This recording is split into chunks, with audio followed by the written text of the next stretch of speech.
Hi rock stars, welcome to our channel. ఈరోజు మనం భోగేశ్వరం గురించి తెలుసుకుందాం. ఎవరైనా మన ఛానల్ను సబ్స్క్రైబ్ చేసుకునే వాళ్ళు ఉంటే సబ్స్క్రైబ్ చేసుకోండి. భోగేశ్వరం నంద్యాల జిల్లా గడువేముల మండలం గడిగరేవుల గ్రామ పొలిమేరల్లో వెలిసిన శ్రీ దుర్గా భోగేశ్వర స్వామి దేవస్థానం. పూర్వము ఈ క్షేత్రము జనమేజయ మహారాజు గారి ప్రతిష్ట అని గడిగరేవుల గ్రామంలో ఉన్న శిలాశాసనాలు తెలుపుచున్నవి. ఇక్కడ ప్రత్యేకత 5 పుష్కరిణులు, ఈ కోనేరు పాలకోనేరు. ఇక్కడ పూర్వము భోగులు అనే గ్రామం ఉంది. అందున ఈ క్షేత్రమునకు భోగేశ్వరము అనే పేరు వచ్చింది. ఈ క్షేత్రము చాలా పురాతనమైనది. అన్నా చెల్లెళ్ళు ఇద్దరు తెలుసో తెలియకో వాళ్ళిద్దరికీ వివాహం జరిగితే వివాహం చేసుకున్న దోషాన్ని పరిహారం చేసుకున్నటువంటి క్షేత్రం ఈ క్షేత్రం. ఇక్కడ మీరు చూస్తున్నది నెయ్యి కోనేరు. ఈ క్షేత్రంలో విశేషం ఏమిటంటే అన్ని క్షేత్రాల్లో కూడా పుష్కరిణి స్నానం అంటే ఒక పుష్కరిణి లేదా 2 ఉంటాయి. మహానందిలో అయితే 3 పుష్కరిణులు ఉంటాయి. ఈ పుష్కరిణిలో 5 కోనేరులు ఉన్నాయి. అవి పాల కోనేరు, పెరుగు కోనేరు, చక్కెర కోనేరు, నెయ్యి కోనేరు, తేనె కోనేరు. పంచామృత కోనేరుల విశేషం ఏమిటంటే ఈ 5 పుష్కరిణులలో జలం చల్లుకోవడం వలన మామూలుగా సర్వేశ్వరుడికి పంచామృతాలతో పూజ చేస్తాం. కాకపోతే మన అంతర్భాగంలో ఉన్నటువంటి పరమశివుడికి జరిగేటటువంటి గొప్ప అభిషేకం ఈ యొక్క 5 కోనేర్లలోని జలం చల్లుకోవడం వల్ల జరుగుతుందని భక్తుల విశ్వాసం. అంత గొప్ప క్షేత్రం ఈ యొక్క దుర్గా మల్లేశ్వర క్షేత్రం. అన్నా చెల్లెళ్ళ యొక్క పాప పరిహారం జరిగినటువంటి క్షేత్రం ఈ క్షేత్రం. ఇక్కడ మీరు చూస్తున్నది తేనె కోనేరు. మళ్ళీ మనం కథలోనికి వెళ్దాం. భోగేశ్వరంలో పూర్వము బీద దంపతులకు ఒక ఆడమగ సంతానము కలదు. ఈ పిల్లల చిన్న వయసులోనే ఆ దంపతులు అకస్మాత్తుగా మరణించిరి. సంతానం లేని వేరువేరు కుటుంబీకులు వీరిని చేరదీసి పెంచుకొనిచుండిరి. అనుకోని సందర్భంలో ఇద్దరినీ చేరదీసిన వారు ఒకచోట కలిసి వారిద్దరికే వారి గతం తెలియక వారికి వివాహం జరిపించిరి. వివాహం జరిగిన తర్వాత వారు అన్నా చెల్లెళ్ళమని తెలుసుకొనిరి.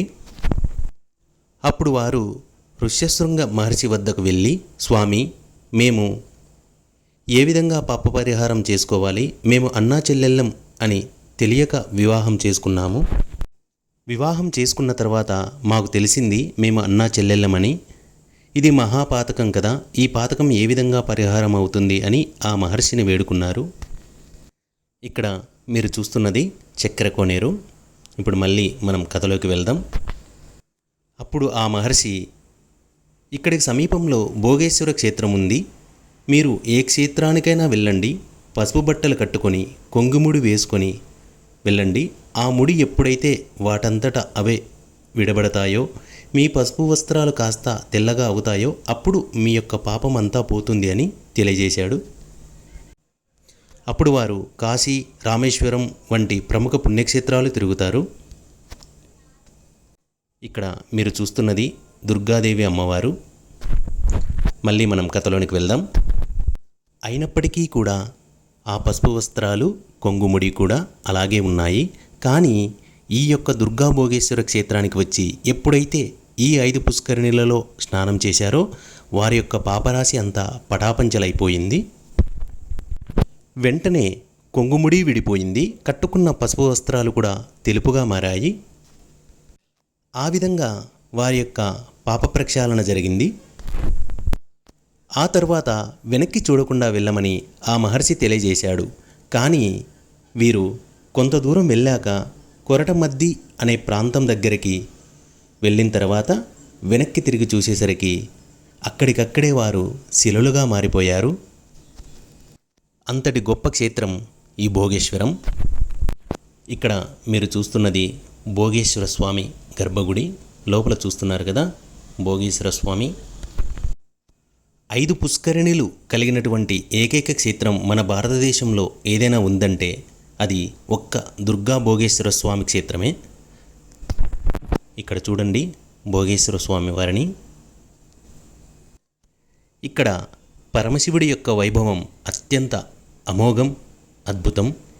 ఎన్ని జన్మల్లోనూ చేసుకున్న పాపాలన్నీ శివరాత్రి పర్వదినం రోజు ఇక్కడ 5 కోనేర్లలో స్నానమాచరించి శివుని దర్శిస్తే పటాపంచలైపోతాయని భక్తుల విశ్వాసం.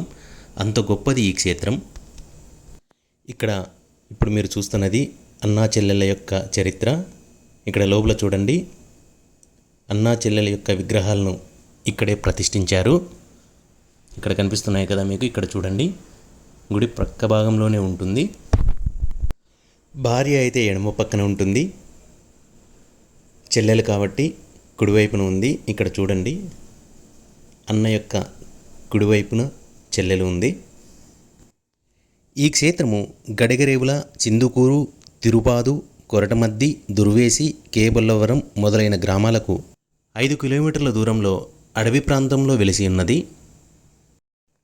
ఇక్కడ మీరు చూస్తున్నది ఆంజనేయ స్వామి వారి విగ్రహం అండి. ఇక్కడ భోగేశ్వరాన్ని దర్శించి భోగేశ్వర భోగేశ్వర భోగేశ్వర అని ముమ్మారు ఎవరి నాలిక ఉచ్చరించునో బ్రహ్మ హత్యాది మహాపాతకములు తొలగిపోవునని ఇక్కడ భక్తుల విశ్వాసం. ఇచ్చట సెలయేరు పశ్చిమంగా తూర్పుకు పారుతూ పశ్చిమ గంగా అని ప్రసిద్ధి. ఇక్కడ మీరు చూస్తున్నారు కదా, ఇక్కడ రాతిశిలలు, పైన ఉన్నది చెల్లెలు, కింద ఉన్నది అన్న విగ్రహాలండి. ఈ విగ్రహాలు కొరటిమద్ది అనే గ్రామంలో ఉన్నాయి. మనం కథలో తెలుసుకున్న విధంగా అన్నా చెల్లెలు వెనక్కి తిరిగి చూడకుండా వెళ్ళమని మహర్షి తెలియజేశాడు. కానీ వీరు కొంత దూరం వెళ్ళాక కొరటమద్ది అనే ఈ ప్రాంతంలో వెనక్కి తిరిగి చూసేసరికి ఇక్కడే వారు శిలలుగా మారిపోయారు. ఇక్కడ చూస్తున్నారు కదా, ఈ కనిపిస్తున్న శిలలు వారికి పెళ్లి జరిపించినటువంటి పెద్దలు, ఆ ఊరి ప్రజల యొక్క విగ్రహాలు శిలలుగా మారిపోయాయండి. ఇక్కడ చూడండి, ఇక్కడ ఇప్పటికీ సాక్షిభూతమై ఉన్నాయి. ఈ వీడియో మీకు నచ్చినట్లయితే లైక్ చేయండి, షేర్ చేయండి, సబ్స్క్రైబ్ చేయండి, కామెంట్ చేయండి. Thank you for watching.